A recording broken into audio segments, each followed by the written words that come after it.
5 ఎకరాల్లోపు వ్యవసాయ భూమి ఉన్న ప్రతి రైతు బ్యాంకు ఖాతాకు ఏటా 6,000 జమ చేస్తామని కేంద్రం బడ్జెట్ లో ప్రకటించడంతో తెలంగాణ రైతులకు 2,824.59 కోట్లు వస్తాయని రాష్ట్ర వ్యవసాయ శాఖ అంచనా వేసింది. వీరు రాష్ట్ర రైతుల్లో దాదాపు 85% మంది ఉన్నారు.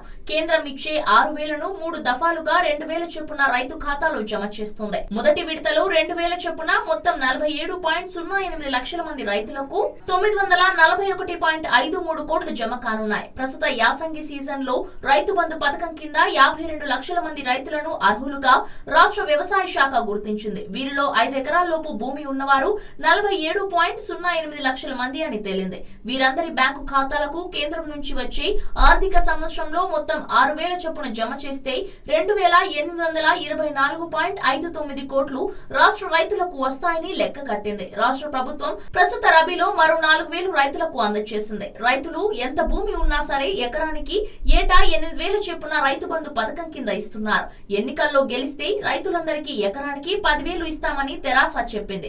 ఇలా సొమ్ము ఇవ్వాలంటే వచ్చే ఏడాదికి 15,000 కోట్లను రాష్ట్ర ప్రభుత్వ బడ్జెట్ లో సొంతంగా కేటాయించాలని అంచనా. కేంద్రం ఒక్కో రైతుకు ఇచ్చే 6,000ను 10,000లో మినహాయిస్తారా లేక వాటితో సంబంధం లేకుండా రైతు బంధును అమలు చేస్తారా అన్నది రాష్ట్ర ప్రభుత్వం తీసుకునే నిర్ణయాన్ని బట్టి ఉంటుంది. పైగా కేంద్ర పథకం నుంచి రాష్ట్రంలో రైతులందరికీ సొమ్ము రాదు. కేవలం 5 ఎకరాల్లోపు భూమి ఉన్న వారికి మాత్రమే సొమ్ము జమ అవుతుంది.